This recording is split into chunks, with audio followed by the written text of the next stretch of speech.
Heath Ledger had a feeling that The Dark Knight would find its audience, and according to Andrew Garfield, he did not keep that thought just to himself. During his latest appearance on the Happy Sad Confused podcast, Andrew Garfield said that he and the late actor crossed paths shortly after Ledger finished filming Christopher Nolan's The Dark Knight.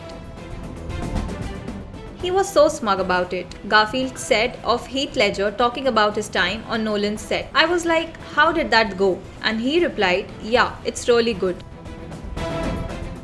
The Amazing Spider-Man star continued, "He was so free and so wild and so kind of dangerous on set in a way that was the kind of thing that is inspiring and spontaneous. He would say before every take, 'Let's have some fun with this one.'"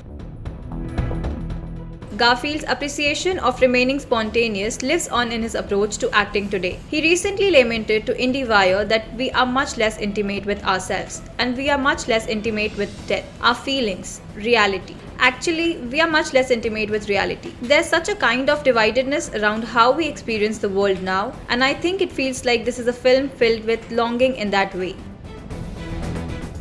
Ledger died at the age 28 of an accidental drug overdose about 6 months before the release of The Dark Knight, but his predictive powers turned out to be true. When The Dark Knight arrived in theaters in July 2008, 6 months after Heath Ledger's death, the actor was proven right. The Christopher Nolan-helmed film broke several box office records, became the highest-grossing film of that year, and is still assessed as one of the greatest superhero films ever. Ledger earned numerous posthumous accolades, including the Academy Award for Best Supporting Actor.